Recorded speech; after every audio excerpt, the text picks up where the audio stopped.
Ya Bunda, kita kembali lagi di program kesayangan kita semua nih. Persembahan untuk Bunda, Bunda cerdas, keluarga bahagia, yang pastinya masih di Mata Milenial Indonesia TV, matanya Indonesia. Dan masih bersama Nuke di sini dan juga narasumber kita hari ini Mbak Sarah. Tadi kita udah berbincang di segmen kedua ini tentang RUU PKS yang berubah nama. Dan bagaimana sih perempuan ini mengatasi kekerasan seksual mungkin yang terjadi, bisa speak up dan mencari bantuan lembaga hukum lainnya. Tapi di segmen ketiga ini kita balik lagi nih Mbak, akan berbicara tentang perempuan Indonesia yang tampil di panggung politik. Nah, pertanyaan pertama mungkin untuk Mbak Sarah, apa sih upaya Mbak Sarah dalam memberikan encourage kepada perempuan Indonesia, terutama perempuan muda atau millennials nih ya kan, agar bisa tampil di panggung politik? Saya dibesarkan oleh seorang ibu yang walaupun dia juga bawel ya, ngoceh gitu ya, maksudnya dragon mom yang tipenya yang pokoknya gitu. Ya iyalah produknya kayak gini gitu kan, pabriknya nggak bakal jauh lah ya gitu. Nggak jauh ya. dia tahu kok, sering saya bicara seperti ini. Tapi istilahnya beliau juga bukan tipe yang just talk gitu ya, talk the talk, tapi juga walk the walk. Jadi beliau memberikan contoh.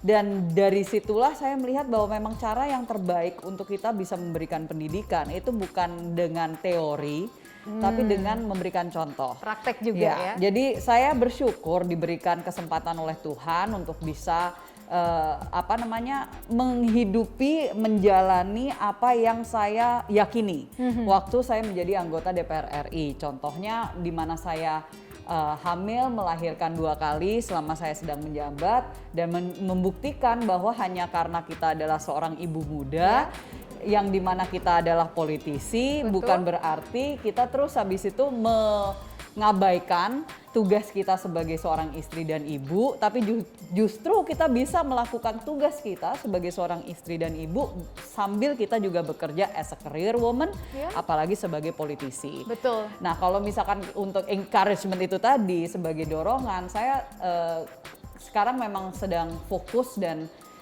sangat semangat sekali untuk memberikan dorongan dan pendidikan politik ke daerah-daerah, terutama lewat TIDAR itu tadi ya, Tunas Indonesia Raya, di mana salah satu hal yang kita lakukan itu kan ada pendidikan politik ya, kaderisasi dari level Tunas 1 sampai ke Tunas 4 namanya. Dan di Tunas 1 dan 2 ini saya memberikan materi perempuan dan politik. Nah itu jadi justru, dan sering ditanyakan mau itu dari kader-kader perempuan kita sendiri maupun juga dari kader-kader laki-lakinya, bagaimana sih kita bisa untuk menggait mereka dan seterusnya. Saya selalu mengingatkan, jangan lihat mereka sebagai objek, tapi lihat mereka sebagai subjek, yang dimana segala hal yang berkaitan dengan apapun yang kita perjuangkan di politik ini juga berkaitan dengan perempuan lah. Setengah penduduknya kan perempuan gitu loh. Perempuan ya lebih kan? banyak. Justru isu-isu ekonomi pasti nggak jauh-jauh ngomongnya juga sama mama gitu kan, sama ibu-ibu gitu kan. Betul. Karena urusannya ya kita juga pasti memikirkan gitu loh. Dan sebagai encouragement juga saya selalu bilang sama mereka, kalau butuh bukti untuk bisa menunjukkan kepada keluarga, orang tua, kerabat, bahwa perempuan bisa loh untuk masuk ke dunia politik tanpa meninggalkan, mengabaikan tugas sebagai seorang istri dan ibu, tanpa kita istilahnya mengorbankan hal-hal yang terlalu besar atau terlalu banyak, dan bisa memimpin. Saya bilang udah tinggal kasih lihat mereka Instagram saya bilang. Tinggal kasih lihat mereka, itu bukti, mau apa lagi saya bilang gitu karena kan. ada banyak yang underestimate sama perempuan ini. Dan saya selalu bilang juga jangan lupa ada banyak perempuan yang sudah membuka pintu untuk kita. Jadi terlepas dari kita stance kita secara pribadi dengan mereka itu seperti apa, tapi itulah contoh gitu loh. Ya, orang-orang perempuan-perempuan yang pengorbanan mereka itu nggak bisa kita remehkan gitu loh, untuk mereka bisa ada di posisi mereka sekarang, apakah itu sebagai menteri, sebagai gubernur, sebagai bupati, wali kota, itu ada pengorbanannya sendiri. Dan di situ yang kita justru jadikan mereka semua itu sebagai contoh bahwa perempuan bisa memimpin. Kalau mau lebih luasnya lagi, hello, tinggal ke negara-negara yang berhasil untuk mengatasi COVID-19 kan mayoritasnya dipimpin sama Perempuan. perdana menteri atau presiden perempuan gitu loh. Betul. Ya kan? Masa Indonesia mau kalah sama negara yang jauh lebih kecil daripada kita yang sekarang dipimpin oleh seorang perempuan usia 34 tahun. Muda ya Bunda ya. Ya kan, jadi lebih muda daripada saya ada 1 tahun gitu loh ya. Saya 35, dia 34 udah bisa jadi pimpinan tertinggi sebuah negara gitu loh. Betul, Jadi betul.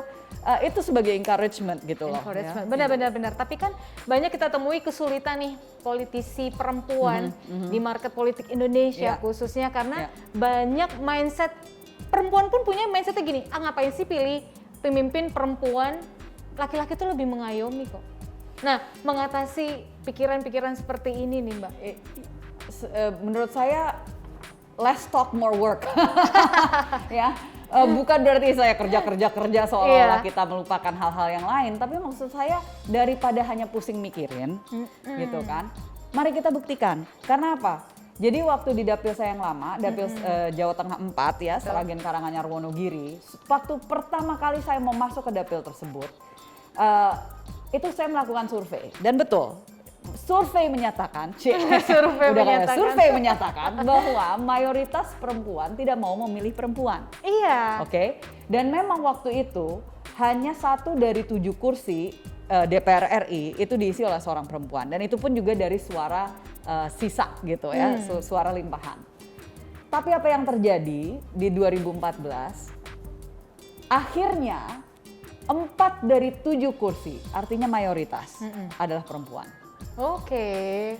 Karena kita nggak tinggal diam, nggak terintimidasi dari pemikiran negatif seperti itu atau hasil survei yang kapanpun juga bisa ganti dirubah-rubah gitu seenaknya. ya, berubah. Karena sebenarnya menurut saya yang menyatakan bahwa nggak usah mimpin, ya hanya karena belum pernah ketemu mungkin dengan Belum pernah kenal secara seorang langsung. perempuan yang bisa mengayomi. Betul. Gitu kan. Kalau dikatakan bahwa perempuan-perempuan yang ada ya, mau itu dari Bu Khofifah ya, Gubernur Jawa Timur, mau itu Bu Sri Mulyani, mau itu Bu Risma ya, atau Bu Bintang sebagai Menteri Pemberdayaan Perempuan Perlindungan Anak. Itu adalah perempuan-perempuan yang tidak bisa melakukan tugas mereka. Menurut saya sih itu agak naif ya. Naif benar-benar. Agak kurang baca gitu. Ya. Saya nggak menyatakan mereka melakukan tugas mereka dengan baik dan benar atau tidak gitu ya. Saya hanya menyatakan bahwa mereka sebagai seorang perempuan bisa berperan sebagai career woman dan politisi dan juga sebagai seorang ibu rumah tangga. Itu keren ya. Jadi ya mindset seperti itu yang mesti kita rubah ya. Karena banyak kan ya udahlah perempuan ngapain sih di politik gitu kan. Laki-laki aja karena memang dari dulu doktrinnya laki-laki lah yang jadi pemimpin.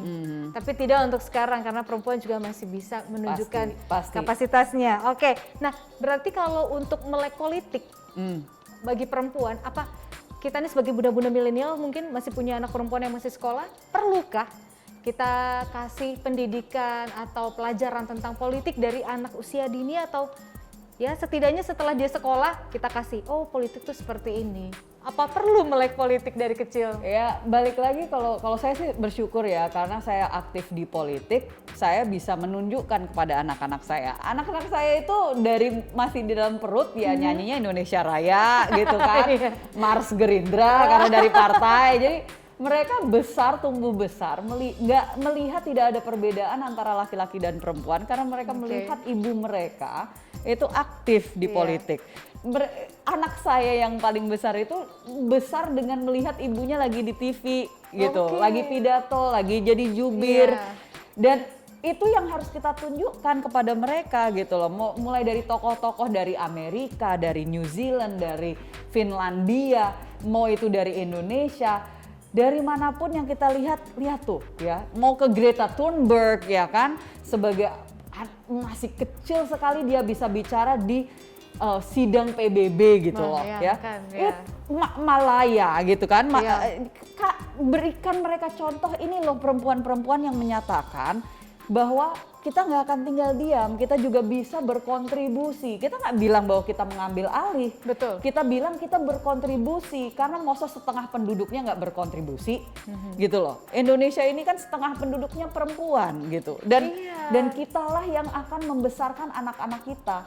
Jadi kalau misalkan bunda-bunda di rumah merasa bahwa udah mereka nggak perlu tahu politik, Iyalah. itu sangat disayangkan, karena apapun yang berkaitan dengan, atau misalnya bunda punya usaha di rumah, ya kan, jualan online, apapun yang berkaitan dengan kebijakan yang berhubungan dengan pajak, berhubungan dengan e-commerce, berhubungan dengan mendapatkan modal untuk UMKM, itu yang membuat kebijakannya itu orang-orang di politik loh bunda, gitu kan. Jadi kalau misalkan bunda tetap menyatakan bahwa itu nggak usah, nggak ada kaitannya dengan saya, itu sangat naif. Sangat naif. Jadi kalau misalkan ada anak bunda yang mungkin kelihatannya, ini udah mulai aktif paskibraka, suka pramuka, seperti saya dulu gitu ya, itu udah kelihatan gitu. Betul. Ya.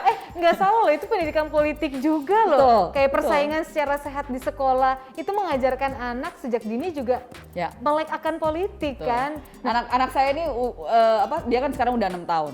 Tapi dia sejak dia masuk TK, itu sampai gurunya nanya ke saya, "Bu, itu di rumah apa diajarin untuk upacara bendera atau gimana?" Saya bilang, enggak pernah. Dia tuh sampai, karena gurunya sampai bingung lihat, dia tiap pagi nyuruh semua teman-temannya harus upacara bendera dulu.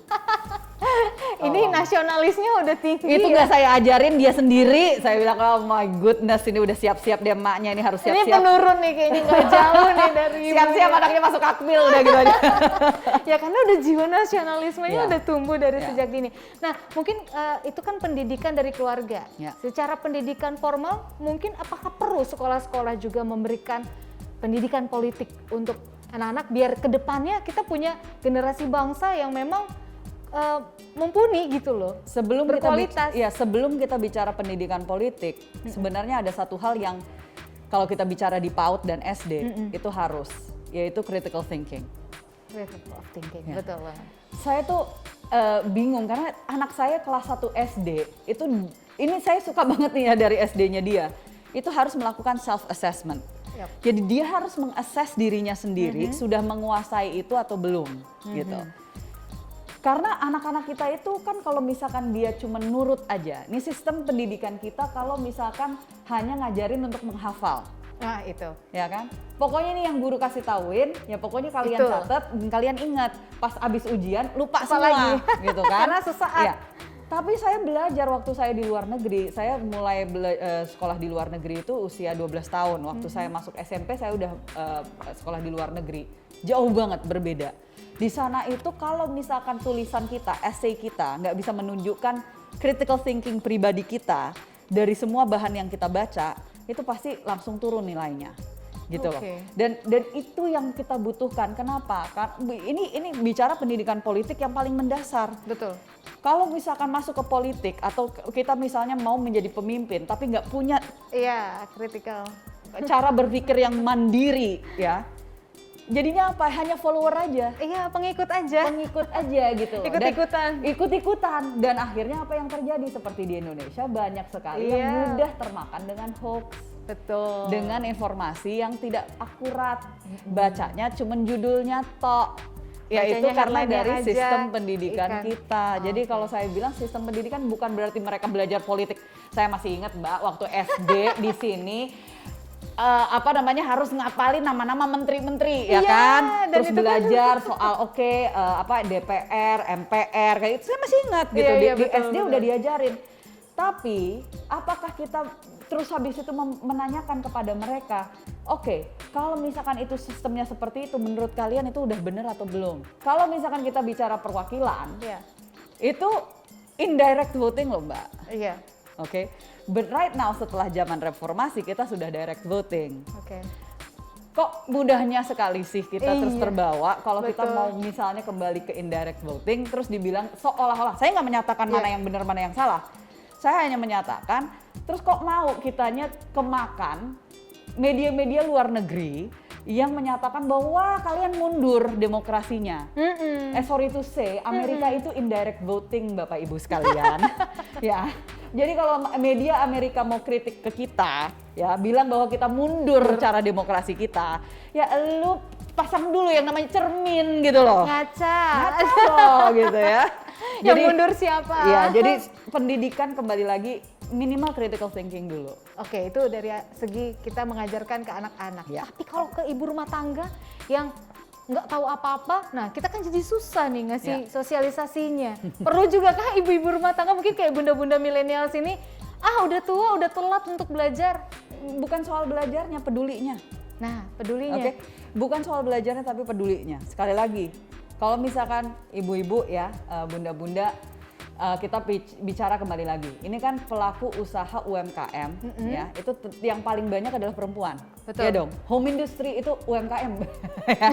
Jadi jangan dibilang bahwa itu yang di rumah, enggak, itu cuma usaha rumahan ya. UMKM itu namanya mikro tuh masuk di situ gitu loh. Cuman kadang-kadang definisinya aja yang suka keliru, beda-beda. Nah jadi kalau misalkan berpikir bahwa mau buka usaha di rumah, tapi terus habis itu ntar tiba-tiba nih ya nggak tahu ya ada kebijakan yang berlaku di RT atau RW tersebut gitu bahwa nggak boleh ada home industry di situ, bukan zonanya, bukan untuk berdagang, gitu kan. Nah kalau misalkan kita mau melobi untuk masuk kita nggak boleh, kita nggak ganggu siapa-siapa, itu politik loh Bu. Iya, tanpa sadar ya. Tanpa itu adalah politik loh. Memperjuangkan untuk misalnya bahkan kebersihan di komunitas sendiri. Betul. Di RT RW itu politik loh. Iya. Politik itu kita nggak bicara dari sistem hanya yang tertinggi, yang terbesar. Iya. RT RW itu adalah bagian dari sistem politik. Kita berkomunitas, ibu-ibu PKK itu adalah sistem politik. Gitu kan, ibu-ibu di rumah mungkin ada bunda-bunda yang menerima PKH, program keluarga harapan, itu adalah hasil kebijakan politik. Jadi kalau misalkan menyatakan nggak mau, bukan soal belajarnya, pedulinya. Jadi tanpa disadari kegiatan kita sehari-hari Bunda itu pun berpolitik ya. Ya, betul. Jadi seperti yang dicontohkan sama supaya anak Mbak kita Sarah bisa dapat pendidikan yang layak. Benar. Di mana misalnya ini paling sering saya dengar, Aduh, dengan kebijakan sekarang kok anak saya usianya itu nggak masuk untuk dia bisa masuk ke level SD itu atau ke SMP itu, kurang karena umur lah. Ya itu kan politik Bunda. Kalau misalkan cuman mengkritik aja tapi nggak tahu itu kenapa itu jadi, ya sorry tuh tong kosong nyaring bunyinya. Iya gitu. betul. Nah kan? itu lagi. Jadi sehari-harian kita nih memang nggak jauh-jauh ternyata ya Bun sama politik. Tapi mungkin kitanya aja yang kurang sadar. Ya. Jadi harus lebih membuka wawasan untuk bunda-bunda ya. Apalagi bunda-bunda yang sudah memiliki anak usia sekolah. Ya. Gak ada salahnya bundanya yang lebih aktif nih cari wawasan di luar. Jadi anak Anda juga nantinya terbiasa dengan berpolitik yang sehat pastinya. Dan bagaimana kita juga melobi supaya negara ini bisa mendapatkan vaksin yang bisa karena di Amerika rupanya Pfizer itu sudah bisa sampai anak usia 6 tahun. Tapi di kita belum ya. Karena Pfizer baru masuk juga gitu kan, belum karena merata masalah logistik gitu. Jadi ini hal-hal yang sebenarnya kita sebagai orang tua juga bisa melobi gitu loh.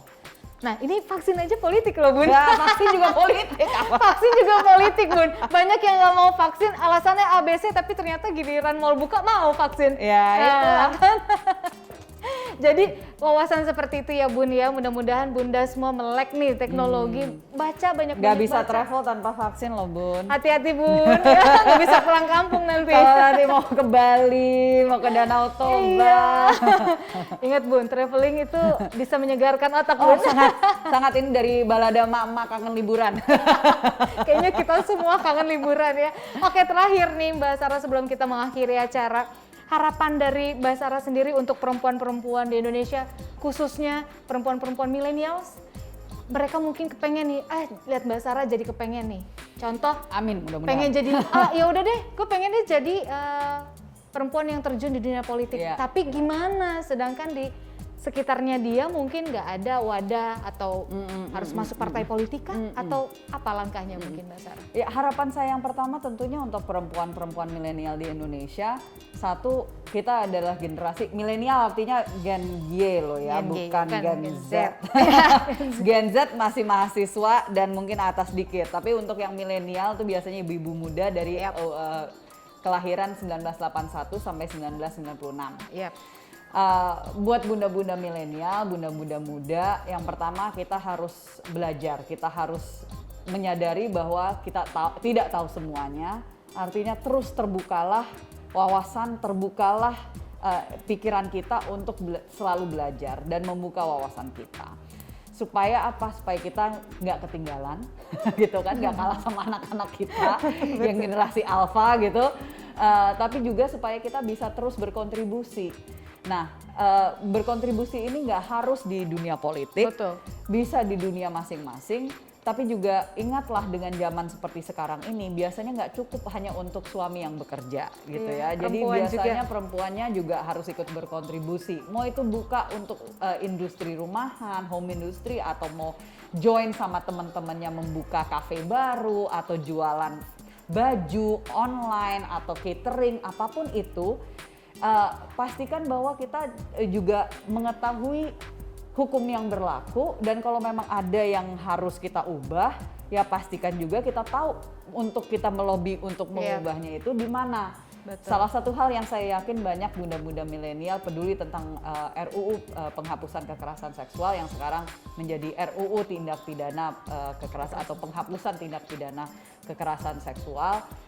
Itu mari kita memperjuangkan bersama dengan kita juga memberikan pengertian dan sosialisasi kepada komunitas kita masing-masing, dan kita juga memperjuangkan karena ini jangan sampai kita sendiri atau orang-orang di sekitar kita menjadi korban tapi terus tidak bisa mendapatkan pemenuhan haknya atau keadilan di Indonesia karena undang-undangnya belum ada. Betul. Ya, jadi banyak hal ini, tapi itu semuanya dimulai dari kesadaran dan kepedulian.